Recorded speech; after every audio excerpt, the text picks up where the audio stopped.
இளைஞர்கள் கூட்டம் நடந்து கொண்டிருக்கிறது. அரங்கு முழுவதுமே நிரம்பி வழிந்து நம்முடைய இளைஞர் படை நின்று கொண்டிருக்கின்றார்கள். அரங்கத்திற்கு வெளியே தாய்மார்கள், இளைஞர்கள், பெரியவர்கள் எல்லோரும் அரங்கத்திற்கு வெளியே இருந்து பார்த்து கொண்டிருக்கின்றார்கள்.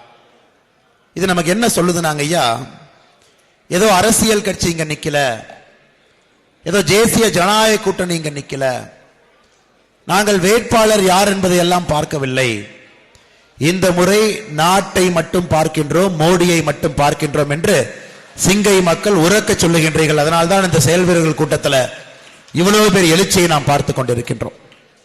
நான் பேச ஆரம்பிப்பதற்கு முன்பு ஐயா, பெரியவர்களே, தாய்மார்களே, இளைஞர் படையே, அன்பு சகோதர சகோதரிகளே, நம்முடைய கூட்டணி கட்சியினுடைய தலைவர்கள் எல்லாம் மேடையில் இருக்கின்றார்கள். அவர்களை அறிமுகப்படுத்துவது என்னுடைய தலையாய கடமையாக நினைக்கின்றேன். சிங்காநல்லூர் சட்டமன்ற தொகுதியினுடைய அமைப்பாளராக இருந்து இந்த பகுதியிலே நம்ம எல்லாம் ஒருங்கிணைத்து 6 தொகுதியில மிக அதிகமாக வாக்குகள் சிங்கையிலே பெறுவோம் என்று கங்கணம் கட்டிக்கொண்டு பணியாற்றிக் கொண்டிருக்கக்கூடிய அண்ணன் பாலாஜி உத்தமராஜ் அவர்களே, நம்முடைய ஆற்றல் மிகுந்த மாவட்ட தலைவர்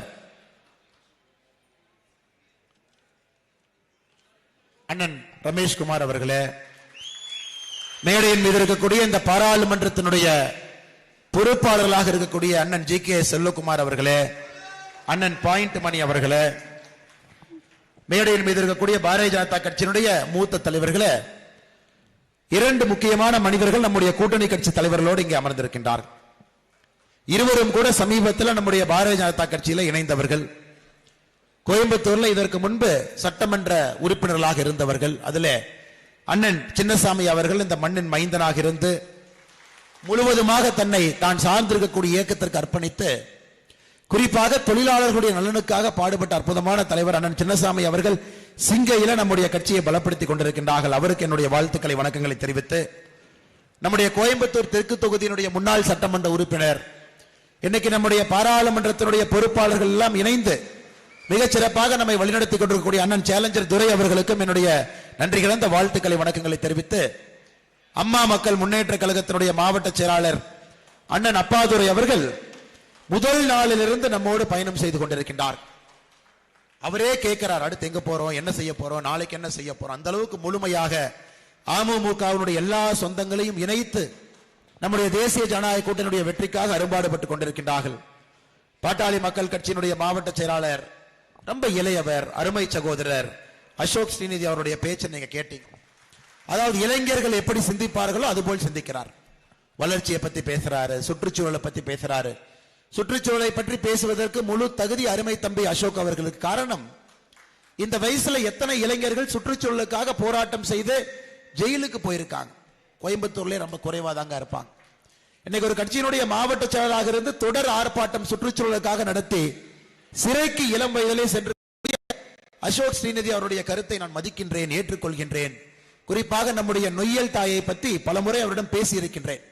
என்னிடம் கேட்டார், அண்ணா உங்களை நான் ஆதரித்து முழுமையாக இளைஞரிடம் பேச வேண்டும் என்றால் நொய்யல் நதியை நீங்க 180 நாட்கள்ல சுத்தப்படுவதற்கான வேலையை ஆரம்பித்து ஆரம்ப கட்டத்தை நம்ம காட்டும். ஏன்னா என்னுடைய வாழ்க்கை முழுவதுமே சுற்றுச்சூழலுக்காக அர்ப்பணித்திருக்கின்றேன் என்று சொன்னார். அவரிடம் நான் உத்தரவாதம் கொடுத்திருக்கின்றேன். அருமை சகோதரரே, சமீபத்தில் மத்திய அரசு 970 கோடி ரூபாய், கிட்டத்தட்ட 1000 கோடி ரூபாய் நொய்யல் நதியினுடைய சுத்தத்திற்காக கொடுத்திருக்கு. ஆனா எப்படி இருக்கும் நமக்கு தெரியும். பல திட்டங்கள் பல ஆயிரம் கோடி கோயம்புத்தூர் கொடுத்திருக்கோம். ஆனா எங்க எது எப்படி இருக்குன்னு யாருக்குமே தெரியாதுங்க ஐயா. அட்லீஸ்ட் இந்த நொய்யலுக்கு வந்திருக்கக்கூடிய பணத்தையாவது பாராளுமன்ற உறுப்பினராக உங்களுடைய அன்பை எல்லாம் பெற்று நம்முடைய தேசிய ஜனநாயக கூட்டணி நீங்கள் வெற்றி பெற செய்யும் பொழுது நொய்யல் தாயை மீட்டெடுக்க வேண்டியது நம்முடைய தலையாய கடமையாக இருக்கும் என்கின்ற உத்தரவாதத்தை உங்களுக்கு இந்த நேரத்தில் சகோதரர் அசோக் செய்ய வைத்துக் கொண்டு நான் கொடுக்கின்றேன். இன்னைக்கு நம்முடைய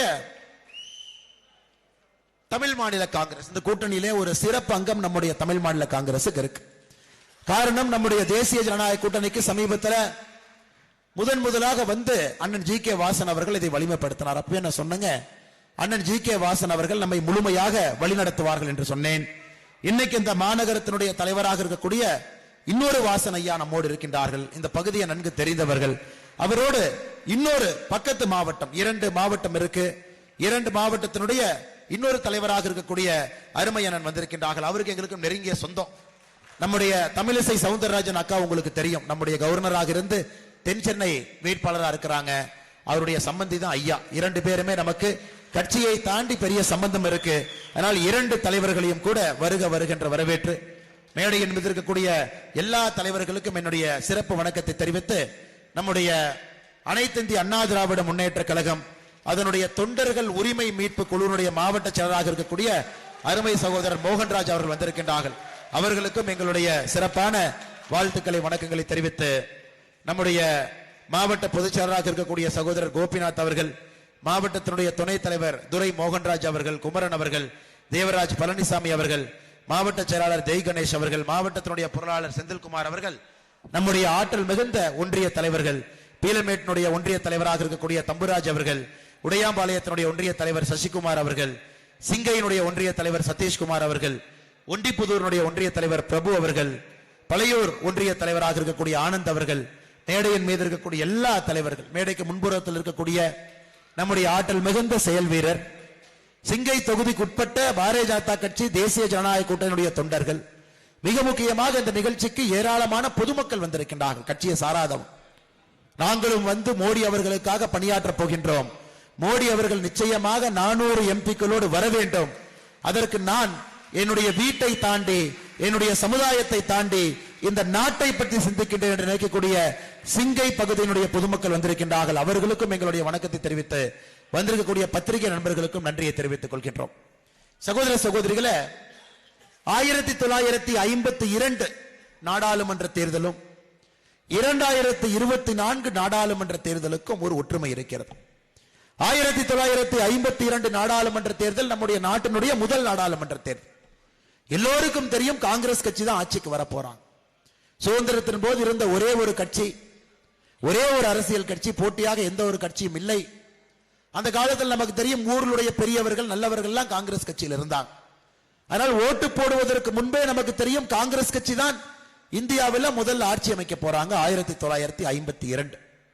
இன்னைக்கு இத்தனை ஆண்டுகள் கழித்து 2024 நாம் வாக்கு செலுத்துவதற்கு முன்பாகவே 142 கோடி இந்திய பெருமக்களுக்கு தெரியும், மோடி அவர்கள் தான் ஆட்சி அமைக்க போகின்றார். 2 தேர்தலுக்கு இருக்கக்கூடிய ஒற்றுமை. இதற்கு முன்பையே ஓட்டு போடணும், கூட்டணி எவ்வளவு சீட்டு வாங்குவாங்க, கூட்டணி பேரம் எப்படி நடக்கும், அதன் பிறகு யார் பிரதம மந்திரியாக வருவார்கள் எதுவுமே நமக்கு தெரியாது. 2004 ஓட்டு போட்ட நமக்கு யாருக்காவது தெரியுமாங்க? பெரியோர்களே, தாய்மார்களே, மன்மோகன் சிங் அவர்கள் இந்தியாவுடைய பிரதமராக வருவார் நம்ம யாருக்காச்சும் தெரியுங்களா? ஓட்டு போட்டு எம்பிக்கெல்லாம் வந்த பிறகு ஒரு 30 நாள் சண்டை போட்டு அதன் பிறகு மன்மோகன் சிங் அவங்க பேரை சொன்னாங்க. 2009 கூட நமக்கு தெரியாது மன்மோகன் சிங் அவர்கள் தான் பிரதமராக இருப்பாரான்னு தெரியாம 2009 தேர்தலில் ஓட்டு போட்டோம். 2014 தேர்தல் நமக்கு தெரியும், மோடி அவர்கள் பாரதிய ஜனதா கட்சி தேசிய ஜனநாயக கூட்டணியினுடைய பிரதம மந்திரி வேட்பாளராக இருக்கிறாங்க. ஒரு மாற்றம் வேண்டும், குஜராத்தினுடைய டெவலப்மெண்ட் மாடல் இந்தியா முழுவதும் வர வேண்டும் என்கின்ற பெரிய நம்பிக்கையில மோடி அவர்களுக்கு வாய்ப்பு கொடுத்தோம். 2019 தமிழ்நாட்டில் பார்த்தீங்கன்னா மோடி அவர்களுக்கு எதிரான செயற்கையான ஒரு அலையை உருவாக்கி இருந்தார். கட்சிகள் வைத்திருக்கக்கூடிய மீடியாவுடைய ஆதிக்கத்தை வைத்து மோடி அவர்களுக்கு எதிரான ஒரு செயற்கை அலை நம்முடைய தமிழகத்தில் இருந்து இந்தியா முழுவதும் மோடி வருவார்கள் என்று நம்பினார்கள். தமிழகத்தில் மட்டுமே ஒரு மாய உருவாக்கினார். ஆனா ஏன் இந்த 2024 தேர்தல், நான் ஏற்கனவே சொன்னது போல, தமிழகத்தில் இருக்கக்கூடிய 8.5 கோடி தமிழ் சொந்தங்களுக்கும் தெரியும், நிச்சயமாக மோடி அவர்கள் தான் வரப்போகின்றார்கள் என்று தெரிந்து பேஸ் 1 முதல் சுற்றுல தமிழகத்தில் நாம் எல்லோரும் கூட வாக்களிக்க இருக்கின்றோம். அதாங்க ஏன் இந்த தேர்தலுக்கான மிகப்பெரிய வித்தியாசம். இரண்டாவது இந்த தேர்தலுக்கான வித்தியாசம் ஐயா, இதற்கு முன்பு ஒரு நாட்டை முழுமையாக பார்த்து நம்ம ஓட்டு போட்டது இல்லைங்க. இதற்கு முன்பு ஓட்டு போடும் பொழுது அதையும் கிட்டத்தட்ட மாநில தேர்தல் மாதிரி தான் பார்ப்போம். எப்படி சட்டமன்ற தேர்தல் நடக்குமோ அதே போல பிரச்சாரம் தான் மாநில கட்சிகள் பாராளுமன்ற தேர்தலுக்கும் அதே போல பிரச்சாரம் பண்ணுவாங்க, எந்த வித்தியாசமும் இருக்காது. ஆனால் ஓட்டு போடும் பொழுது மாநிலத்தில் இருக்கக்கூடிய கட்சிகளை பார்ப்போம், மாநிலத்தில் இருக்கக்கூடிய தலைவர்களை பார்ப்போம், அதையெல்லாம் பார்த்து ஓட்டு போடுவோம். நம்ம பார்த்தீங்கன்னா ஒரு கட்சியிட்ட 30 எம்பி, இன்னொரு கட்சிகிட்ட 29 எம்பி, 2004 போல இவர்கள்லாம் ஒன்றாக சேர்ந்து ஒரு கூட்டணி ஆட்சி அமைப்பாங்க. இன்னைக்கு கூட்டணி ஆட்சி எல்லாம் பார்த்து பார்த்து நமக்கு தெரிந்து விட்டது, கூட்டணி ஆட்சியால் எந்தவித பிரயோஜனமும் இல்லை என்பது நமக்கு தெரிஞ்சிருச்சு. அதாவது ஒரு கட்சியும் 30-40 கொண்டு வர்றாங்க. 273க்கு 10 கட்சிகள் ஆளுக்கு 20-30 வரும்பொழுது என்ன ஆச்சுங்க? 2004 டிஎம்கே என்ன சொன்னாங்க? எங்க கிட்ட 35க்கும் மேற்பட்ட எம்பிக்கள் இருக்கிறாங்க. பணம் வரக்கூடிய அமைச்சரவை எல்லாம் எங்களுக்கு கொடுத்துருங்க அப்படின்னாங்க. அப்படிதாங்க ஐயா நடந்தது. இதுல எல்லாம் பணம் வருது. சர்ஃபேஸ் டிரான்ஸ்போர்ட், அதாவது சாலை மார்க்கமாக சாலை துறை, அதெல்லாம் எங்களுக்கு கொடுத்துருங்க. டிரான்ஸ்போர்ட் டிபார்ட்மெண்ட் எடுத்தாச்சு. டெலிகம்யூனிகேஷன் துறை, நாங்க தாங்க டெலிவிஷன் சேனலை நடத்துறோம், அதனால டெலிகம்யூனிகேஷன் எங்களுக்கே கொடுத்துருங்க, எடுத்தாச்சு. இன்னொரு பையனுக்கு கெமிக்கல் டிபார்ட்மெண்ட் வேணும், அவருக்கு ஒரு கெமிக்கல் அண்ட் ஃபர்டிலைசர் கொடுத்துருங்க, அதுல லட்சக்கணக்கான கோடி இருக்கு, அது எடுத்தாச்சு. ஐயா, நாம் மறந்து விடக்கூடாது.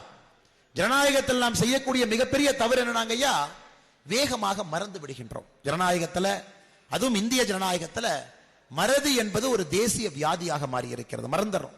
2004 எப்படி இருந்தது என்பதை நாம் யாரும் மறக்க கூடாது. அன்பார்ந்த சகோதரர்களே, சகோதரிகளே, பெரியோர்களே, தாய்மார்கள் எல்லாம் உட்கார்ந்து இந்த நாட்டை எப்படி கூறு ஓட்டுனாங்க, ஒரு ஆட்டை வெட்டுற மாதிரி வெட்டிக்கிட்டாங்க. எனக்கு கால் கொடு, எனக்கு தலை கொடு, எனக்கு குடல் கொடு, எனக்கு நெஞ்செலும்பு கொடு என்பது போல அந்த நாட்டை சின்னா பின்னமாக வெட்டி மம்தா பானர்ஜி அவர்கள், திராவிட முன்னேற்ற கழகம், இருக்கக்கூடிய எல்லா கட்சிகளும் ஒரு துறை எடுத்துக்கிட்டாங்க. கடைசியா என்ன ஆச்சு? எந்த கட்சிக்கும் ஒரு வலிமையான பிரதம மந்திரி வேண்டாம் என்பதிலே உறுதியாக இருந்தாங்க. ஏன்னா வலிமையான ஒரு பிரதம மந்திரி உட்கார்ந்துட்டா இவர்கள் கொள்ளையடிப்பதற்கு அந்த பிரதம மந்திரி அனுமதி தரமாட்டாங்க. அதனால் எல்லா கட்சிகளும் ஒரு விதத்தில் ஒற்றுமையில் எப்படி இருந்தாங்கன்னா, வாய் பேசாத ஒரு பிரதம மந்திரியை கொடுத்துருங்க, அவர் கேபினெட் மீட்டிங்க்கு அந்த சேர்ல உட்கார்ந்தா மட்டும் போதும், சுத்தி நாங்கெல்லாம் உட்கார்ந்துக்கிறோம், நம்ம பார்த்துக்கிறோம். இதற்கு எவ்வளவு பெரிய அநியாயம். நாங்க 2G ராஜா நமக்கு எல்லோருக்குமே தெரியும், நீலகிரியினுடைய பாராளுமன்ற உறுப்பினர், இப்ப வேட்பாளராக இருக்கிறாங்க. அவர் 2G ஆக்ஷன், அந்த ஊழலே பார்த்தீங்கன்னா அந்த ஆக்ஷன் முறையை மாத்துறார். மன்மோகன் சிங் அவர்கள் ராஜாக்கு ஒரு கடிதம் எழுதுறார். ராஜா அவர்களே, இந்த முறையை நீங்கள் பின்பற்றாதீர்கள், ஃபர்ஸ்ட் கம் ஃபர்ஸ்ட் சர்வ் என்கின்ற முறை ஒத்து வராது. ராஜா அவர்கள் பிரதம மந்திரி கடிதம் எழுதுறாங்க. டியர் மிஸ்டர் பிரைம் மினிஸ்டர், என் லீடர்கிட்ட எல்லாம் பேசிட்டோம், இந்த முறையைத்தான் நாங்கள் பின்பற்ற போகின்றோம் அப்படின்னு. இந்திய ஜனநாயகத்தில் அதை பார்த்திருக்கிறீங்களா? ஒரு கேபினட்டில் இருக்கக்கூடிய மந்திரி பிரதம மந்திரியை எதிர்த்து ஒரு கடிதம் எழுதுகின்றார். நான் கொண்டு வந்திருக்கக்கூடிய ஆக்ஷன் முறைதான் சரி, அதை நான் மாற்றப் போவது கிடையாது. எதற்கு சரி? ஆக்ஷன் வருவதற்கு முன்பாகவே ஆயிரக்கணக்கான கோடி ரூபாய் பணம் வாங்கிவிட்டது. பிரைம் மினிஸ்டரை எதிர்த்து ஒரு திட்டத்தை கொண்டு வர்றாங்க. சமீபத்தில் பாரதிய ஜனதா கட்சி இந்த 2G டேப்னு கொஞ்சம் ரிலீஸ் பண்றதெல்லாம் நீங்க கேட்டிருக்கலாம் சமூக வலைதளத்தில். அந்த 2G ஊழல் நடந்த பொழுது தொலைபேசியில ராஜா அவர்கள், TR பாலு அவர்கள், தமிழ்நாட்டில் இருக்கக்கூடிய நம்முடைய சீஃப் செக்ரட்டரி, நம்முடைய காவல்துறையினுடைய இன்டெலிஜென்ஸ் டிபார்ட்மெண்ட் ஹெட், இவங்கெல்லாம் போன்ல பேசி டேப் ஆகி வெளியே வந்த ஆடியோவை முதலாக உங்களுக்கு ரிலீஸ் பண்ண. அந்த ஆடியோவை சில பேர் கேட்காம இருந்திருக்கலாங்க. என்ன இருக்குன்னு உங்களுக்கு 2 நிமிஷத்துல சொல்றேன். 2G கேஸ் ஆயிருச்சு, சிபிஐ வந்தாச்சு, FIR போட்டாச்சு. TR பாலு அவர்கள் போன் பண்ணி சொல்றாரு, சிபிஐ எப்ப ரைடுக்கு அனுப்பிச்சா சரியா இருக்கும், டேட்டை குறிச்சு சொல்லுங்க அப்படி. அப்ப முதலமைச்சராக இருந்த கலைஞர் கருணாநிதி அவருடைய தனி செயலாளராக இருந்தவர், ஐயா சொல்றாங்க நாளைக்கு சிபிஐ அனுப்பிச்சீங்கன்னா கொஞ்சம் நல்லா இருக்கும் அப்படி. ஏன் நாளைக்கு அனுப்பணும்னு கேட்கிறாங்க. நாளைக்கு நம்முடைய ராமநாதபுரத்தில் மீனவ சொந்தங்கள்ல ஆர்ப்பாட்டம் பண்றாங்க இலங்கைக்கு எதிராக. அன்னைக்கு நீங்க சிபிஐ ரைட் நடத்துனீங்கன்னா நாங்க மீடியா கூப்பிட்டு சொல்லிடுவோம், ஃபிஷர்மேன், அதாவது நம்முடைய மீனவ சொந்தங்கள் அதிகமா டிவியில காட்டுங்க, அதை நியூஸா போடுங்க, சிபிஐ ரைட போடாதீங்கன்னு சொல்லிடுவோம். அதனால் நாளைக்கு வந்தா சரியா இருக்கும். பாருங்க, திரும்ப TR பாலு அவர்கள் பேசுகின்றார், எங்க அனுப்பணும் அப்படின்னு. இந்த வீட்டுக்கு அனுப்புங்க, நாங்க டாக்குமெண்ட்ல வச்சிடறோம், ரைடு பண்ணிட்டு போலான்னு. ராஜா அவர்கள் தொலைபேசியில பேசுறாரு, நான் பாசு கிட்ட பேசிட்டேன், எல்லாத்துக்கிட்டையும் பேசிட்டேன், சிபிஐ அதிகாரிகளை இல்லத்திற்கு அழைத்து இவருடைய வீட்டில் உட்கார்ந்து ஸ்டேட்மெண்ட்டை சிபிஐ அதிகாரிகளை எழுதுறாங்க. ராஜா அவர்கள் என்ன சொல்ல வேண்டும் என்று கையெழுத்து மட்டும் இவர் போடுறார். அதை TR பாலு அவர்கள் சொல்றாங்க, பேசுறவங்க எல்லாம் பேசிட்டேன், ராஜா அவர்கள் கையெழுத்து மட்டும் போட்டா போதும், இதெல்லாம் பார்த்துக்கலாம். எதற்காக இதை திரும்ப திரும்ப ஞாபகப்படுத்துறாங்க? இருக்கக்கூடிய இளைஞர்களுக்கு அது தெரியாது. நிறைய இளைஞர்கள் இன்னைக்கு மோடி ஐயாவை பார்த்து வளர்ந்தவர்கள். 10 ஆண்டு காலமாக, அதாவது 2014 7 வயசு இருந்த ஒருத்தர் இன்னைக்கு ஓட்டு போட போறார். 2014 7 வயது நம்ம குழந்தை, 4ஆம் கிளாஸ் படிக்கிற ஒரு குழந்தை 2014 இந்த முறை வாக்காளர். அவருக்கு சொல்ல வேண்டியது நம்ம கடமை இல்லைங்களா? இந்தியா எப்படி இருந்துச்சு, 2014 இந்தியாவை எப்படி ஆண்டார்கள், இந்த கூட்டணி கட்சியில எப்படி இருந்ததுங்க, எப்படி இந்த நாட்டை சின்னாபின்னமாக்கி கொண்டிருந்தார்கள் என்பதை சொல்வதற்காகத்தான் இந்த 2G டேப்பை விட்டோம். நீங்க எல்லாம் கேளுங்க எப்படி இந்த நாடு இருக்கு. என்னங்க ஏன் எப்படி இருந்துச்சு? தனி பெரும்பான்மை இல்லாம ஒரு ஆட்சி, கூட்டணியில் இருக்கிறவங்க எல்லாமே சுயநலத்திற்காக தன்னுடைய மகன் நன்றாக இருக்க வேண்டும், மகள் நன்றாக இருக்க வேண்டும், கொள்ளையடித்த பணத்தை காப்பாற்ற வேண்டும் என்பதற்காக UPA என்கின்ற கூட்டணி இந்தியாவை குறைந்தபட்சம் 20 ஆண்டுகள் பின்னோக்கி எடுத்து சென்றிருந்தார்கள். குறைந்தபட்சம் 20 ஆண்டுகள் கண்டமேனி கடன் கொடுத்து, பேங்க்ல அவர்களுக்கு தெரிஞ்ச கார்ப்பரேட் கம்பெனிக்கெல்லாம் கடன் கொடுத்து, அதை பாரதிய ஜனதா கட்சி சுத்தப்படுத்துவதற்கே 5 ஆண்டுகள் தேவைப்பட்டது. எல்லா பேட் அசட்டுங்க ஐயா. அவ்வளவு மோசமாக இருந்த நாட்டுக்கு 2014 மோடி ஐயா வந்தார். இன்னைக்கு நீங்க 2 ஆட்சியை பார்த்தீங்க. 10 ஆண்டு காங்கிரஸ் UPA 1 2, 10 ஆண்டு மோடி அவர்களுடைய ஆட்சி. இரண்டையும் பார்க்கும் பொழுது இன்னைக்கு நீங்க யோசிச்சு பாருங்க, மோடி ஐயாட்ட யாராச்சும் மிரட்டி வேலை வாங்க முடியுங்களா? நான் ஒரே ஒரு கேள்வியை கேட்கிறேன். நீங்கள் எல்லோருமே தேசியவாதிகள். மோடி ஐயாட்ட யாராச்சும் மிரட்டி மோடி ஐயா இந்த வேலையை செய்யுங்கன்னு சொல்ல முடியுமா? ஒரு அமெரிக்காக்காரன் மிரட்டினா மோடி பயந்துக்குவார் நினைக்கிறீங்களா? இல்ல ஒரு சைனாக்காரன் மிரட்டினா பயந்துக்குவார் நினைக்கிறீங்களா? இல்ல ஒரு கூட்டணி கட்சி தான் மிரட்டினா பயந்துக்குவார் நினைக்கிறீங்களா? மோடி அவர்களை மிரட்ட வேண்டும் என்றால் அதற்கு ஆண்டவன் மேலே இருந்து கீழே இறங்கி வர வேண்டும். வேறு யாருக்கும் இந்த உலகத்துல அந்த துணிவு கிடையாது. ஆண்டவனே மிரட்டினால் கூட கேட்பாரான்னு தெரியலீங்க. மோடி அவர்களை பொறுத்தவரை இந்த நாடு பெரிது, இந்த நாடு நன்றாக இருக்க வேண்டும் என்று நினைக்கக்கூடிய மனிதர் அன்னைக்கு ஆட்சியில் இருக்கிறாங்க. அதனால்தான் 2024 தேர்தல் களம் முற்றிலும் மாறிவிட்டது. முற்றிலும் மாறிவிட்டது. மாநில கட்சிகள் பார்த்தீங்கன்னா ஸ்ரீநிதி தலைவர்களா இருக்கிறாங்க, வாசனையா எல்லாம் இருக்கிறாங்க, மேடையின் மீது அப்பாதுரை ஐயா இருக்கிறாங்க. இல்லை எலெக்ஷன் என்னவங்க. இன்னைக்கு மாநில கட்சிகளுடைய தேர்தல் பிரச்சாரத்தை டிவியில கேட்டீங்கன்னா இந்த 1980 டேப் ரெக்கார்டர் மாதிரி இருக்கு. ஸ்டாலின் அவங்க பேசுறதெல்லாம் கேட்டா அவங்களுக்கு தெரியல, உலகம் மாறிடுச்சு, மக்கள் எல்லாம் வேற ஏதோ எதிர்பார்க்கிறாங்க, தேர்தல் களமே வேறு, மக்கள் எதிர்பார்ப்பது வேறு. இவங்களுக்கு தெரியலைங்க. துண்டுச்சீட்டு கையில வச்சுக்கிறாங்க, ஒரு கார்ல மேரியர் நின்னுக்கிறாங்க, அதை கீழே இருந்து அந்த நோட்ஸ் கொடுப்பாங்க, ஃப்ளோ நோட்ஸ்னு சொல்லுவாங்க. ஐயா மேல இருந்து அரசியல்வாதிகள் பேசுறாங்கல்ல, கீழே நோட்ஸ் இருக்கும், அதுக்கு ஒரு சின்ன ஸ்கிரீன் மாதிரி வச்ச நோட்ஸ் இருக்கும். மேல வண்டி மேல ஏறி பேசும் பொழுது அந்த நோட்ஸை பார்த்து அப்படியே அந்த பாயிண்ட் எடுத்து அப்படியே பேசுவான். ஏன்னா அந்த மாதிரி பல வண்டிக்குள்ள நானும் உட்கார்ந்து இருக்கிறேங்க ஐயா, அது உள்ள என்ன பண்ணுவாங்கன்னு தெரியும். அதெல்லாம் 1980 ஒரு பேச்சாளர் என்ன பேசுவாரோ இதே போல வடக்கு தெற்கு ஹிந்தி சமஸ்கிருதம் இது இப்படி வரி இல்லைங்களாங்க ஐயா. தமிழ்நாடு இப்படி ஆகி போயிடும், அப்படி ஆகி போயிடும், பூதம் வந்துடும், பேய் வந்துடும், புலி வந்துடும். 1980 பேசினத அதே அரைச்சமாவை இந்த தேர்தலில் அரைத்துக் கொண்டிருக்கின்றார். ஆனால் நாம் உங்கள் முன்னால் நம்முடைய கூட்டணி தேசிய ஜனநாயக கூட்டணி இங்க நிற்பது இன்னும் வேகமாக வளர்ச்சி. இந்தியா முழுவதும் அயோத்தியாவுக்கு போறேன், குறிப்பா சிங்கை மக்கள் அதிகமாக இங்க பெருமாளை வழிபடக்கூடிய மக்கள் இருக்கிறேன். நிறைய பேரு இந்த ட்ரெயின், இந்த ஆஸ்தா ட்ரெயின்ல கோயம்புத்தூர்ல இருந்து இயக்கப்பட்ட ட்ரெயின்ல ஏகப்பட்ட சொந்தங்கள் கோயம்புத்தூர்ல இருந்து அயோத்தியாவை போய் பார்த்துட்டு வந்துட்டீங்க. அயோத்தியா போய் பார்த்தவங்க யாராச்சும் இங்க இருக்கிறீங்களா? எத்தனை பேர் இருக்கிறீங்க பாருங்க. மிச்சவங்களும் போக போறீங்க. அயோத்தியா போயிட்டு வந்ததுக்கு அப்புறம் உங்களுடைய முதல் விஷயம் என்ன? பா, குழந்தை ராமருக்கு எப்படிப்பட்ட மரியாதை கிடைத்திருக்கிறது, அதான் முதல் விஷயம். பார்த்த உடனே எவ்வளவு கம்பீரமாக ஒரு அற்புதமான இடத்துல குழந்தை ராமர் வீற்றிருக்கின்றார். அயோத்தியா நகரம் எப்படி இருக்குது? கம்பராமாயணத்துல கம்பன் அயோத்தியாவை பத்தி எழுதியிருப்பாரு. அயோத்தியாவை பத்தி எழுதியிருப்பாரு. வால்மீகி ராமாயணத்தை கூட வால்மீகி அயோத்தியாவை பத்தி அந்த அளவுக்கு எழுதலைங்க. வால்மீகி அந்த பகுதியை சார்ந்தவர், அங்கேயே இருந்தவர். அவரை விட கம்பராமாயணத்திலே கம்பன் நுணுக்கமாக எழுதியிருப்பான். அயோத்தியா எப்படி இருக்கும், அயோத்தியாவில் இருக்கக்கூடிய ஒரு சிற்பம் எப்படி இருக்கும், அயோத்தியாவுடைய மண் எப்படி இருக்கும், அயோத்தியாவுடைய தன்மை எப்படி இருக்கும், கம்பன் எழுதியிருக்கிற அயோத்தியா கம்பராமாயணத்தில் அயோத்தியா பற்றி. இன்னைக்கு அந்த அயோத்தியை அதே போல் நம்முடைய பாரத பிரதமர் நரேந்திர மோடி அவர்கள் திரும்ப கொண்டு வந்து கொண்டிருக்கின்றார்கள். அதே போல குழந்தை ராமருக்கு அதே கம்பீரத்தோடு அதை பார்த்தவர்களுக்கு தெரியும். இந்தியா முழுவதும் இது நடக்குதுன்னா தமிழ்நாட்டில் மட்டும் எதுக்குங்க ஐயா ஒரு தர்மத்தை அழிக்க வேண்டும் என்று பேசுகின்றார்கள், எதற்கு கோயிலை இடிக்க வேண்டும் என்று பேசுகின்றார்கள்? இந்த கேள்வி எல்லாருமே நீங்க கேட்கறீங்க ஐயா, எல்லாரும் கேட்கிறாங்க. ஆனா இங்க இருக்கக்கூடிய மாநில கட்சிகளுக்கு அது புரியல. மக்கள் சமூக வலைதளத்தில் எல்லாம் பார்க்கறாங்க, எல்லா இடத்தையும் போய் பார்க்கறாங்க. ஒரு விமானத்தை எடுத்தாங்கன்னா 3 மணி நேரத்தில் இந்தியாவில் எங்க வேண்டுமானாலும் செல்ல முடியும். அவர்களே போய் பார்த்து விட்டு முழுமையாக புரிந்திருக்கின்றார்கள். இது போன்ற வளர்ச்சி தமிழ்நாட்டிற்கு எப்ப வருவது? இப்ப இல்லைன்னா எப்பங்க? மோடி அவர்களுடைய மூன்றாவது டேர்ம், மூன்றாவது முறையாக மோடி அவர்கள் ஆட்சியில் இருக்கும் பொழுது தமிழ்நாட்டுக்கு இது போன்ற வளர்ச்சி வரவில்லை என்றால் எப்பொழுது வரும் என்கின்ற ஏக்கம் தான் இந்த 2024க்கான பாராளுமன்ற தேர்தல். ஐயா, நான் ஏற்கனவே கோயம்புத்தூருடைய வேட்பாளராக அறிவிக்கப்பட்ட பிறகு நம்ம மீடியா நண்பர்களுக்கு டிஆர்பி வேணும். பாவம், டிஆர்பி இருந்தா தான் மீடியா ஓடும். உங்களுக்கு தெரியும்.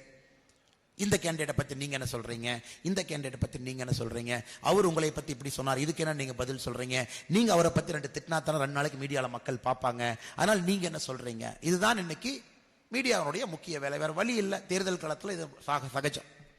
முதல் நாளே நம்முடைய மீடியா நண்பர்களுக்கு சொன்னேன், அண்ணா எங்களுடைய போட்டி எந்த வேட்பாளர் கூட இல்லை. ஒரு வேட்பாளரோடு போட்டி போட்டு எம்பி என்கின்ற பதவி வேண்டும், அதற்காக தேசிய ஜனநாயக கூட்டணி இங்க நிக்கலீங்க. எங்களுடைய போட்டி ஒரு கலாச்சாரத்தை மாற்றம் கொண்டு வரக்கூடிய ஒரு சக்தி நம்ம கையில. இந்த ஜனநாயக தேர்தல் 2024 இருக்கும் பொழுது நாங்கள் இந்த தேர்தலை எதற்கு வேட்பாளர்களுடைய போட்டியா பார்க்க போறோம்? இந்த வேட்பாளருடைய சண்டையா, அந்த வேட்பாளருடைய இல்லைங்க. இது போன்ற தேர்தல் திரும்ப நடக்குமா எனக்கு தெரியல. சத்தியமா நான் சொல்றேன். நான் பாரதிய ஜனதா கட்சியை சார்ந்தவன். 18 மாநிலத்திலே பாரதிய ஜனதா கட்சி கூட்டணி ஆட்சி இருக்குது. நிறைய தலைவர்கள் பாரதிய ஜனதா கட்சியில் இருக்கிறாங்க. ஆனா மோடி அவர்களை போல் இன்னொரு மோடி கிடைப்பாரான்னு கேட்டீங்கன்னா இல்லை என்று தான் சொல்வேன். இது உண்மையை சொல்லுகின்றேன். எல்லா தலைவர்களையும் பார்த்து விட்டு சொல்லுகின்றேன். எல்லா தலைவர்களையும் அருகிலே அமர்ந்து கை கொடுத்து பேசிவிட்டு சொல்லுகின்றேன், மோடிக்கு நிகர் இந்திய அரசியல்ல கண்ணு கெட்டிய தூரம் வரை யாரும் கிடையாது, யாரும் கிடையாது. இந்த தேர்தலில் நிற்க வேண்டும் என்று மோடி அவர்கள் ஆணையிட்ட பொழுது மறுக்காமல் இந்த தேர்தலில் நிற்பதற்கான காரணம், மோடி அவர்கள் இருக்கும் பொழுது அவருடைய நல்லாட்சியை தமிழ்நாட்டில் இப்ப கொண்டு வர முடியல, எப்ப கொண்டு வருவோம்? இதை விட ஒரு பெரிய வாய்ப்பு நமக்கு என்ன கிடைக்கும்? இந்த பாவத்தை நாம் நிற்க மாட்டோம், வேற ஏதோ செய்ய போறோம்னா இதை விட பாவம் எதுவும் இருக்க முடியாது என்பதற்காகத்தான் இன்னைக்கு தேசிய ஜனநாயக கூட்டணியில் பல தலைவர்களை கேட்கிறாங்க. இல்லாட்டி ஓபிஎஸ் அண்ணன் எதுக்குங்க ராமநாதபுரத்தில் போய் சுயேட்சையா நிக்கணும்? ஓ பன்னீர்செல்வம் அண்ணன் அவர்கள் ராமநாதபுரத்தில் சுயேட்சை சின்னத்தில் நிற்கிறாங்க. அண்ணன் டிடிவி தினகரன் அவர்கள் மாநில அரசியல்ல இத்தனை காலமாக கிட்டத்தட்ட 2-3 காலமாக மாநில அரசியலுக்காக அதிக நேரம் கொடுத்தவர். அவர் எதுக்கு தேனியில போய் நிக்கணுங்க?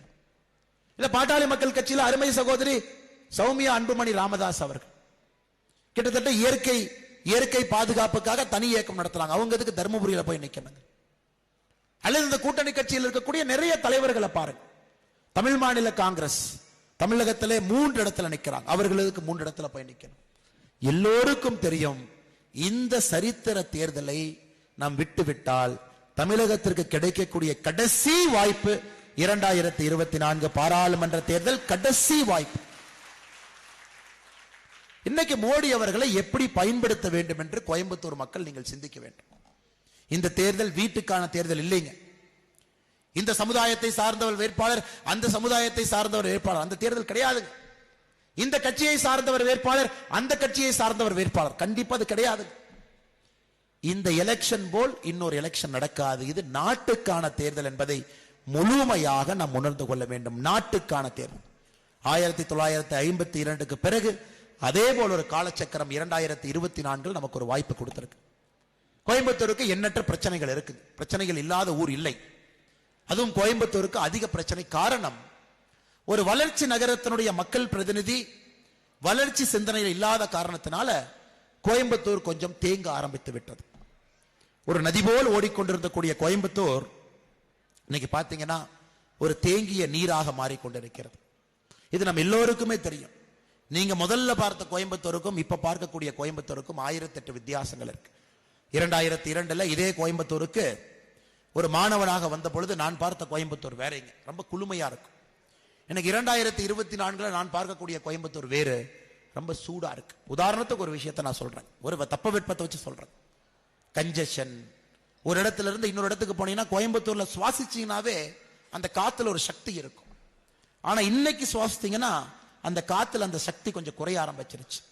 வாகனத்தினுடைய துகள்கள் அதிகமாக இருக்கிறது, பொல்யூஷன் அதிகமாயிருச்சு. எல்லா பக்கம் பாத்தீங்கன்னா அந்த கன்ஸ்ட்ரக்ஷனுடைய துகள்கள் அங்கங்க இருக்கு. எங்க போனாலும் கூட ஏதோ ஒரு பாலத்தை கட்டிட்டு இருக்காங்க, இங்க ஏதோ அடிச்சிட்டு இருக்காங்க, அங்க ஏதோ அடிச்சிட்டு இருக்காங்க. ஒரு 2 வீலர்ல போனா கூட சவுண்டு தான் அதிகமா கேட்குதுங்க. அந்த பழைய நிம்மதியோடு யாரும் கூட இந்த நகரத்துக்குள்ள பயணம் செய்ய முடியல. எங்க பார்த்தாலும் சவுண்ட். ஹாரன் சவுண்ட் கேட்குதுங்க, கன்ஸ்ட்ரக்ஷன் சவுண்ட் கேட்குது. இது உண்மையா இல்லையான்னு நீங்க சொல்லுங்க. ரொம்ப மாறி இருக்கிறது கோயம்புத்தூர். காரணம், ஒரு தொலைநோக்கு பார்வை இல்லாத ஆட்சியாளர்கள் கிடைத்த காரணத்தினால் கோயம்புத்தூர் தாய் எங்கே செல்வதென்று தெரியாமல் தத்தளித்துக் கொண்டிருக்கின்றாள். எங்கே செல்வதென்று தெரியவில்லை. நொய்யல் ஆறு எப்படி மாசுபட்டிருக்கிறதோ ஆட்சியாளர்கள் கோயம்புத்தூரை அதே போல மாசுபடுத்தி இருக்கின்றார்கள். அதை மீட்டெடுப்பதற்கு ஒரு வாய்ப்பாக இந்த 2024 பாராளுமன்ற தேர்தல் பார்க்கிறோம். இந்த பாராளுமன்றத்தினுடைய உறுப்பினராக நீங்க வந்தீங்கன்னா அது முள்மெத்தையை போன்றது. என் நண்பர் சொல்லிட்டு போயிடலாம், 150 நாட்கள் அண்ணாமலை செய்வார் அப்படின்னு. நானும் உங்களுக்கு உத்தரவாதம் கொடுத்திருக்கின்றேன், 150 நாட்கள் அதை செய்து காட்டுகின்றோம். ஆனா உங்களுக்கு தெரியும் அது எவ்வளவு பெரிய பணி. எத்தனை அமைச்சருடைய கை காலில் விழுந்து பட்ஜெட்ல அந்த பணத்தை ஒதுக்க வச்சு அதை என்விரான்மெண்டல் அசஸ்மெண்ட்ல கிளியர் பண்ணி கிரீன் ட்ரிபியூனல் எல்லாம் போய் அந்த பணத்தை இங்கே கொண்டு வந்து மாநில அரசை முடுக்கி விட்டு பல ரிவ்யூ மீட்டிங் போட்டு திரும்ப நொய்யல் தாயை உயிர்ப்பித்து கொண்டு வருவது சாதாரண வேலை இல்லைங்க. திட்டமிடுதல், இது போன்ற தன்னார்வ அமைப்புகள், கோயம்புத்தூர் மக்கள் எல்லோரும் இணைந்து அதை மீட்டெடுக்க வேண்டுமானால் அதில் முக்கிய பங்கு மத்திய அரசை வைக்க சொல்லலாம். பணம் வேண்டும், பணத்தை கொண்டு வரலாம். இன்னைக்கு கொண்டு வந்திருக்கக்கூடிய பணத்தை கூட அதை சரியாக பயன்படுத்துறாங்களான்னு பார்க்கிற கூட ஒரு ஆள் இல்லைங்க. பார்க்கிற கூட ஒரு பாராளுமன்ற உறுப்பினர் இல்லை, பார்ப்பதற்கு கூட மக்கள் பிரதிநிதிகள் இல்லை. ஒரே ஒரு உதாரணத்தை கூட சொல்றேன். விமான நிலையம் நமக்கு தெரியும். இந்தியாவுடைய எல்லா விமான நிலையத்தை பாருங்க, கோயம்புத்தூருடைய விமான நிலையத்தை பாருங்க. விரிவாக்கம் என்பது வெறும் 87 ஏக்கருக்காக காத்திருக்கிறது. 87 ஏக்கர் மாநில அரசு மத்திய அரசு கிட்ட எடுத்து கொடுக்கணும், காத்திருக்கு. மக்களுக்கு பிரச்சனை இல்லாமல் எடுத்து கொடுக்கணும். அதே நேரத்தில் இவ்வளவு பெரிய நகரத்திற்கு ஒரு பெரிய விமான நிலையம் தேவை, அதுவும் வேண்டும். மாநில அரசு தயாராக இல்லை. புறவழிச்சாலைகள், இவ்வளவு பெரிய நகரத்துக்கு இருக்கக்கூடிய புறவழிச்சாலைகள் பாருங்க, எந்தவித ஒரு தொலைநோக்கு பார்வை இல்லாம எந்த ஒரு புறவழிச்சாலையும் நாம் கட்டல. நகரத்துக்குள்ள ஏன் பாலம் கட்டுறாங்கன்னு யாருக்குமே தெரியாது. இந்த பரமபத விளையாட்டு மாதிரி பாலத்துல எங்க ஏறினீங்கன்னா எங்க இறங்குவோம்னு யாருக்குமே தெரியாது. ஆனா தலைக்கு மேல கான்கிரீட் சுவர்கள் சென்று கொண்டே இருக்கிறது. எங்க போனாலும் கூட கான்கிரீட். அதை இன்னும் பெட்டரா பயன்படுத்தலாமா? 3 அடுக்கு கொண்டு வரலாமா? அதை அடுக்கல. ஒரு பக்கம் பாலத்தின் மேல 3 அடுக்கு, 3 இடத்துல 3 டிராபிக் கொண்டு போலாமா? திட்டமிடுதல் இல்லை. அதனால்தான் உறுதியாக இருக்கின்றோம், கோயம்புத்தூர் மக்கள் தொலைநோக்கு பார்வையோடு இந்த தேர்தலை அணுக வேண்டும், தேசிய பார்வையோடு இந்த தேர்தலை அணுக வேண்டும். மிக முக்கியமாக மோடி அவர்களுடைய 3வது முறையாக ஆட்சியில் இருக்கக்கூடிய இந்த 5 ஆண்டுகள் என்பதை நீங்கள் மறந்துவிடக் கூடாது. இந்த 5 ஆண்டுகள்ல கோவைக்கு எவ்வளவு பெற்று தந்து கொண்டு வர முடியுமோ அத்தனையும் பெற்றுக் கொண்டு வர வேண்டும். நாம் அது நம்முடைய கடமை.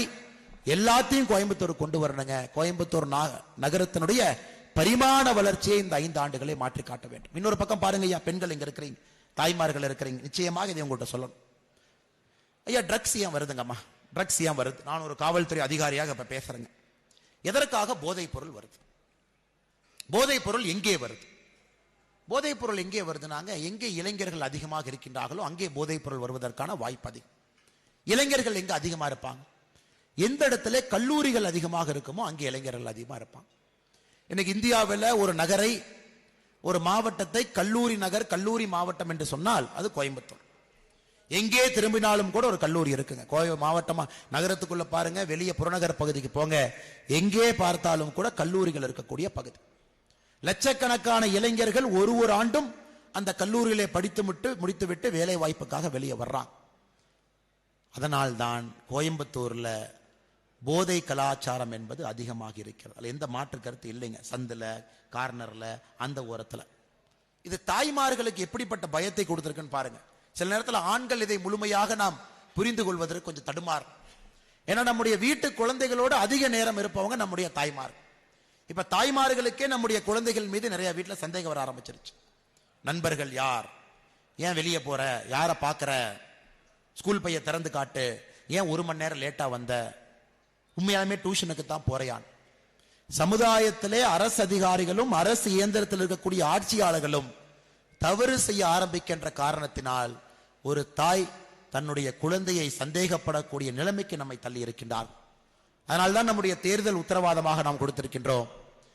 பாரதிய ஜனதா கட்சி தேசிய ஜனநாயக கூட்டணியுடைய பாராளுமன்ற உறுப்பினர் இங்கே வரும் பொழுது 45 நாளில் கோயம்புத்தூருக்கு நார்கோட்டிக்ஸ் கண்ட்ரோல் பியூரோனுடைய அலுவலகத்தை கோயம்புத்தூரில் திறந்து வைப்போம். 45 நாள் நீங்க எண்ணி வச்சு, 45 நாள், 6 மாதம், 1 வருஷம் இல்லைங்க, 45 நாள். ஏன்னா இந்தியாவில் NCBக்கு அலுவலகம் எங்க இருக்கோ தெரியலீங்க, கோயம்புத்தூர்ல அலுவலகம் கட்டாயமாக இருக்க வேண்டும். காரணம், நாம் நிம்மதியா இருக்கணும். நாம நிம்மதியா இருக்கணும். எவனோ கஞ்சா விற்க வர்றான், யார் வந்தாலும் பிடிச்சிட்டு போயிடுவாங்கிற நம்பிக்கை நமக்கு இருக்கணும். மாநிலத்தினுடைய காவல்துறையின் மீது எனக்கு எத்தனையோ குற்றச்சாட்டுகள் இருந்தாலும் கூட கஞ்சாவை பிடிக்கிறதுக்காக அவங்களை நம்ம ட்ரெயின் பண்ணலிங்க. நம்முடைய லோக்கல் சிங்கானல்லூர் சப் இன்ஸ்பெக்டரோ, எங்க இருக்கக்கூடிய ஏஎஸ்ஐயோ, ஹெட் கான்ஸ்டபிளோ, கான்ஸ்டபிளோ கஞ்சா விற்பனை பிடிப்பதற்காக இவங்களுக்கு ட்ரைனிங்லாம் நாம யாரும் கொடுக்கலைங்க. அவங்க ரோட்ல போய் நீங்க கஞ்சா விற்கிறீங்கன்னு தான் பிடிச்சிட்டு வருவாங்க. ஆனால் அந்த கஞ்சா விற்பனை பிடிக்க வேண்டும் என்றால் அதுக்கு ஒரு ஸ்பெஷலைஸ்டு டாஸ்க் ஃபோர்ஸ் வேணும். அதுவும் கோயம்புத்தூரில் இது நிறுவப்பட வேண்டும். வெளி மாநிலத்திலிருந்து வெளிநாட்டிலிருந்து எப்படிப்பட்ட போதை உள்ளே வந்தாலும் கூட அவனை பிடித்து கட்டி வைத்து தோல் உரிக்க வேண்டும். அதில் எந்த மாற்று கருத்து இருக்கக்கூடாது. இதை நாகரிகமாக பேச வேண்டிய அவசியம் இல்லைங்க. ஏன்னா ஒரு தலைமுறையை அழிப்போம். அதனாலதாங்க ஐயா, எந்த சட்டத்திலும் மரண தண்டனை இருக்காது. ஐபிசியில் இருக்கு செக்ஷன் 302. மரண தண்டனை என்பது ரொம்ப ரொம்ப யோசிச்சு மரண தண்டனை கொடுப்பாங்க. கொலை பண்ணியிருக்கணும், கொடூரமான குற்றம் பண்ணியிருக்கணும், மரண தண்டனை. இந்த இந்தியன் பீனல் கோட் இல்லாம இன்னொரு செக்ஷன்ல மரண தண்டனை பார்த்தீங்கன்னா என்டிபிஎஸ், இந்த ட்ரக்ஸ் ஆக்ட். 2ல மட்டும்தான் இந்திய அரசாங்கம் மரண தண்டனை வச்சிருக்காங்க.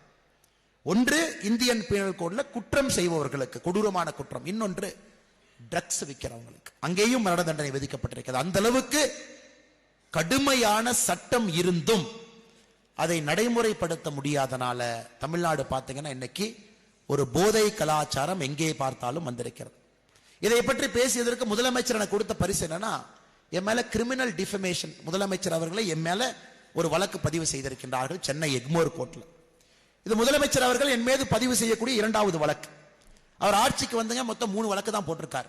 அவர் தனிப்பட்ட முறையில் முதலமைச்சராக நம்முடைய திரு ஸ்டாலின் அவர்கள் 3 வழக்கு தான் போட்டிருக்காங்க. அதுல 2 வழக்கு பெற்ற பெருமை இந்த அண்ணாமலைக்கு இருக்கு. அவர் போட்ட 3 வழக்கு, இந்த 33 மாதத்துல 2 வழக்கு எம்எல். அதுல இந்த இரண்டாவது வழக்கு என்னன்னா, போதை கலாச்சாரத்துல ஆளுங்கட்சியை சம்பந்தப்படுத்தி பேசி இருக்கின்றார். அதனால் அவருடைய மனம் நொந்து விட்டது. அதற்காக ஒரு சட்டத்தை போட்டிருக்க. ஐயா, ஆளுங்கட்சிக்கு தொடர்பு இருக்கு, அதை பேசுகின்றேன். ஆளுங்கட்சிக்கு நிச்சயமாக இதில் தொடர்பு இருக்கு, அதை அம்பலப்படுத்துகின்றேன். இதுல என்னுடைய தார்மீக கடமையாக, ஜனநாயக கடமையாக நான் பார்க்கின்றேன். 2வதுங்க ஐயா, கோயம்புத்தூருக்கு நாம் செய்ய போகின்ற இன்னொரு முக்கியமான விஷயம், என்ஐஏ, நேஷனல் இன்வெஸ்டிகேஷன் ஏஜென்சியினுடைய அலுவலகம் கோயம்புத்தூரிலே, அதையும் இங்கே திறப்போம். எந்த விதமான கொடூரமான குற்றவாளிகள் இங்கடல், இந்த டெரரிஸ்ட், எக்ஸ்ட்ரீமிஸ்ட், ஃபண்டமெண்டலிஸ்ட், இந்த சிலிண்டர்ல பாம்பு வைக்கிறவன், இந்த வீட்டுக்குள்ள உட்கார்ந்து யோசிக்கிறவங்க, அவங்களுக்கெல்லாம் கோயம்புத்தூர்ல இடம் இல்லைங்க ஐயா. அதெல்லாம் இடம் இல்லை. ஒரு டெரரிஸ்டுக்கு ஜாதி மதம் கிடையாது. ஜாதி மதம், தமிழ்நாட்டு அரசியல்வாதிகள் பார்த்தீங்கன்னா ஜாதி மதத்தை கொண்டு போய் தீவிரவாதிக்கு போடுறாங்க. இவன் இந்த மதத்தை சார்ந்தவன், அந்த மதத்தை சார்ந்தவன். இந்த அண்ணாமலை தொடர்ந்து பேசிக் கொண்டிருக்கின்றான். கோயம்புத்தூர்ல இந்த சூசைட் பிளாஸ்ட் நாம் தப்பிக்கும் பொழுது முதலாக தன்னுடைய கண்டனத்தை பதிவு செய்தது கோயம்புத்தூருடைய ஜமாத். அவங்க தான் முதலாக தன்னுடைய கண்டனத்தை பதிவு செஞ்சாங்க. அதனால் தீவிரவாதிக்கு மதம் கிடையாதுங்க. தீவிரவாதி எந்த மதத்திலிருந்து கூட வருவான். தீவிரவாதிக்கு தேவை மக்களை கொல்ல வேண்டும். அதனால் கோயம்புத்தூருக்கு ஒரு என்ஐஏ அலுவலகத்தை திறக்கணுங்க ஐயா. கேரளாவில் இருக்கு, சென்னையில் இருக்கு. சென்னை கடும் போராட்டத்திற்கு பிறகு 2022 அலுவலகம் அங்கே திறக்கப்பட்டது. கோயம்புத்தூருக்கும் என்ஐஏ அலுவலகத்தை கொண்டு வருவோம். காரணம், ஒரு தீபாவளிக்கு போறீங்க, பொங்கலுக்கு போறீங்க, கடை தெருவுக்கு போறீங்க, வீதிக்கு போறீங்க, உங்கள் மனதில் 1% கூட பயம் இருக்கக்கூடாது. 1% கூட நிம்மதியாக குழந்தைகளோடு சென்று கோயம்புத்தூருடைய எந்த பகுதிக்கும் இந்த கொங்கு பகுதியை சென்று விட்டு வர வேண்டும். இதெல்லாம் எந்த கட்சியால் செயல்படுத்த முடியும் என்கின்ற கோரிக்கை உங்க முன்னாடி வைக்கிறேன். இது யாரால செயல்படுத்த முடியும்? ஒரு கட்சி சொல்றாங்க, இன்னைக்கு 2 கட்சி நம்மோடு போட்டியில் இருக்கிறாங்க. ஒரு கட்சி சொல்றாங்க, நாங்கள் புள்ளி கூட்டணி, இந்தி கூட்டணியில் இருக்கோம். சரிங்கப்பா, உங்க பிரதம மந்திரி வேட்பாளர் யார்? தெரியாது. சரி, பிரதம மந்திரி வேட்பாளராக வருவதற்கு யார் வாய்ப்பு இருக்கு? ஒருத்தர் சொல்றாரு, ஏன் எங்க ஸ்டாலின் அண்ணன் வரக்கூடாதான்னு ஒருத்தர் கேட்கிறாரு. இன்னொருத்தர் கேட்கிறாரு, ஏன் எங்க ராகுல் காந்தி அண்ணன் வரக்கூடாதான்? ஐயா, மறுபடியும் 2004க்கு நம்ம இழுப்பதற்கு முயற்சி செய்கின்றார்கள். நாம் அந்த வாய்ப்பை கொடுக்க கூடாது. இன்னொரு கட்சி தேர்தல் களத்தில் இருக்காங்க. அவங்ககிட்ட மக்கள் கேட்கிறாங்க, உங்க எம்பிக்கு எதுக்கு ஓட்டு போடணும்? எங்க எம்பிக்கு ஓட்டு போட்டீங்கன்னா மத்திய அரசை வலியுறுத்துவோம் அப்படின்னு. மத்திய அரசை வலியுறுத்துறதுக்கு எதுக்குங்க உங்க எம்பிக்கு ஓட்டு போடணும்? இதுல முதல் கட்சி பேச்சு காமெடியா இருக்கா, 2வது கட்சி பேச்சு காமெடியா இருக்கா? நீங்களே யோசிங்க. 2வது கட்சி சொல்றாங்க, எங்களுடைய கட்சிக்கு ஓட்டு போட்டீங்கன்னா மத்திய அரசை வலியுறுத்துவோம். அப்ப எதுக்குங்க இத்தனை பேர் மேடையில் உட்கார்ந்து இருக்கிறாங்க? எதுக்கு இத்தனை பேர் இங்க இருக்கிறீங்க? மத்திய அரசு நம்முடையது, உரிமையாக கேட்பது நம்முடைய கடமை, செய்ய வைக்க வேண்டியது நம்முடைய உரிமை. இங்க வலியுறுத்தற்கெல்லாம் வேலை இல்லைங்க. கோயம்புத்தூருக்கு எது நடக்க வேண்டுமோ அதை உரிமையாக கேட்போம், கடமையாக மத்திய அரசு செய்ய வேண்டுமோ தவிர இங்கே வலியுறுத்துவதற்கெல்லாம் வேலை இல்லைங்க. லெட்டர் போட்டு அந்த லெட்டர் வலிக்காம எழுதி அது வலிக்காம ஒரு கேபினெட் மினிஸ்டர் கையில கொடுத்து அது அப்படியே பாதுசா செய்யறதுக்கெல்லாம் இங்க யாரும் வரலைங்க. அது எங்களுடைய மந்திரி சபையாக இருந்தாலும் சண்டை போட்டு கோயம்புத்தூர் கொண்டு வருவோம், அதுல எந்த மாற்று கருத்தும் இல்லை. அதற்காகத்தான் இத்தனை தலைவர்கள் இங்க இருக்கிறான். அதனால் நமக்கு வலியுறுத்துற கட்சியும் வேண்டாம், புள்ளி கூட்டணியாக இருக்கக்கூடிய இந்தி கூட்டணி வேண்டாம், மோடி ஐயா கட்சி தேசிய ஜனநாயக கூட்டணி நமக்கு வேண்டும். கோயம்புத்தூருடைய வளர்ச்சி நம்முடைய கண் முன்னால் விஸ்வரூபம் எடுக்கும். நீங்கள் அதை பார்க்கத்தான் போகின்றீர்கள், அதுல எந்த மாற்று கருத்தும் இல்லை. அம்மா, நீங்க இன்னைக்கு ஆஸ்தா ட்ரெயின் பார்க்கறீங்க. எல்லா பெரியோர்களுக்கும் அயோத்தியா செல்ல வேண்டும் என்கின்ற ஆசை இருக்கு. ஆனா ஆஸ்தா ட்ரெயின் பார்த்தீங்கன்னா அவ்வளவு ட்ரெயின் கிடையாது. அதாவது கோயம்புத்தூர் அயோத்தி திரும்ப கோயம்புத்தூர், இதுதான் இந்த ட்ரெயினுடைய நோக்கம். மறுபடியும் உங்களுக்கு உத்தரவாதம் கொடுக்கின்றோம், கோயம்புத்தூருடைய பாராளுமன்ற உறுப்பினராக நம்முடைய தேசிய ஜனநாயக கூட்டணி இங்கே வரும் பொழுது ஆஸ்தா ட்ரெயின் என்பது நிரந்தரப்படுத்தப்படும். கோயம்புத்தூர்ல ஏறுறீங்க, அயோத்தியா போறீங்க, ராமனை பாக்குறீங்க, 24 மணி நேரத்தில் அந்த ட்ரெயின் சிஸ்டம் பாத்தீங்கன்னா 24 மணி நேரம் அந்த ட்ரெயின் அயோத்தியால விட்டுரும், 24 மணி நேரம் கழிச்சு ட்ரெயின் திரும்பி கோயம்புத்தூர் வரும். இதை நிரந்தரப்படுத்துவோம் என்கின்ற உறுதிமொழியும் இங்க இருக்கக்கூடிய எல்லா அன்பு சொந்தங்களுக்கு கொடுத்து, மேடையில் இருக்கக்கூடிய எல்லா ஐயா நிறைய ஆசைகள் இருக்கு, உங்களுக்கு நிறைய விஷயங்களை பேச வேண்டும் என்று நினைக்கின்றோம். அதையெல்லாம் புத்தகமாக இன்னும் ஒரு வார காலத்தில் கை கிடைக்கும். சிங்களாலூர் தொகுதிக்கு என்ன செய்வோம், பல்லடத்திற்கு என்ன செய்வோம், சூலூருக்கு என்ன செய்வோம், கோயம்புத்தூருடைய வடக்கு தெற்கு கவுண்டம்பாளையத்துக்கு என்ன செய்வோம், எத்தனை நாட்களுக்குள் செய்வோம் என்கின்ற புத்தகம் உங்களுடைய கைக்கு கிடைக்கும். அதை நீங்க பார்த்தீங்கன்னா தெரியுங்க ஐயா, உறுதியோடு இந்த களத்தில் நிற்கின்றோம், மாற்றத்திற்காக நிற்கின்றோம், வளர்ச்சிக்காக நிற்கின்றோம். மேடையில் இருக்கக்கூடிய எல்லா தலைவர்களும், குறிப்பாக நம்முடைய கூட்டணி தலைவர்களுக்கு என்னுடைய நெஞ்சார்ந்த நன்றிகளை தெரிவித்து, இங்க வந்திருக்கக்கூடிய எல்லா அன்பு சொந்தங்களுக்கு, குறிப்பாக சிங்கையிலே அன்பு மலையை என்று பொழிந்திருக்கின்றீர்கள், பெரிய நம்பிக்கை கொடுத்திருக்கின்றீர்கள், அரங்கத்திற்கு வெளியே சகோதர சகோதரி நின்று கொண்டிருக்கின்றீர்கள். மாற்றம் நம்மை நோக்கி வர ஆரம்பித்திருக்கிறது, நம்பிக்கையோடு இருங்கள். இது நம்முடைய காலம். ஏப்ரல் 19 நம்முடைய நாள், சரித்திரத்தை மாற்றக்கூடிய நாள். நிச்சயமாக நீங்கள் சரித்திரத்தை மாற்றி காட்டுவீர்கள் நம்பிக்கையோடு விடைபெற்றுக் கொள்கின்றேன். பாரத் மாதா கி. நன்றி அண்ணா.